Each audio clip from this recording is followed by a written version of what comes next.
not Jicho Pevu. This is Parliament. Now he has become Jicho Pesa. He has left being Jicho Pevu, now he's Jicho Pesa. He's looking for money, noosing everywhere like this, like a rat. Mr. Speaker, with those few remarks, that man must be named. In my last contribution, when you made a ruling about political parties, Mr. Speaker, I said on record here that there are no proper independent members in this House, Mr. Speaker.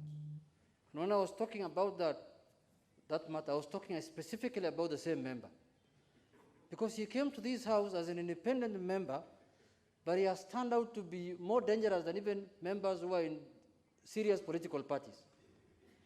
Mr. Speaker, this member, in the last general election, came and seek our party ticket as the director of elections.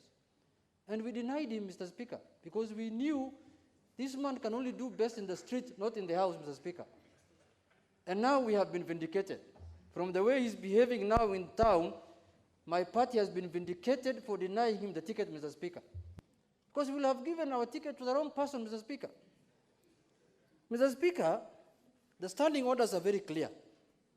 That for you to impeach a state officer under 64C, you must produce evidence, Mr. Speaker. You must attach the evidence that you want to use against the state officer, Mr. Speaker. This is a member who has just collected documents from all over on River Road. He could not produce them in Parliament. Now he's trying to malign the names of Kenyans outside there, Mr. Speaker, and Parliament, saying that the Speaker has denied him the opportunity to impeach a CS in this House, Mr. Speaker. This is not the first time a member has filed a motion against a minister, Mr. Speaker. We discussed here, for those of us who are members of the last Parliament, we discussed Professor Kemenyi here a whole afternoon, Mr. Speaker, and you are the one who approved it. We even discussed you, Mr. Speaker. You remember somebody brought a motion against you.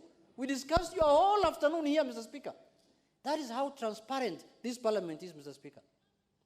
But we have a member here who is a former journalist. You know, the rules of journalism and the rules of Parliament are totally different, Mr. Speaker. You can't apply the rules of journalism here. Journalism, you look for information by all means you can. But here, you use the rules, the standing orders, procedure, and traditions to execute what your mandate here, Mr. Speaker.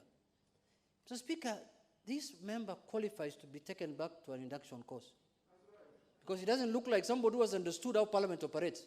From what I saw him yesterday, he was even accusing me why I was whipping members not to append their signatures in his fake signature collection list.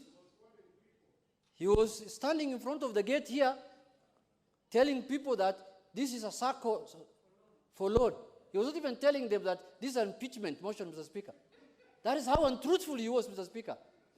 I have around 6 members of my party who told me I signed that petition. I thought it was about Bunge Sako. I never knew it was an impeachment of a minister. Because there were no grounds to impeach a minister that he was telling them.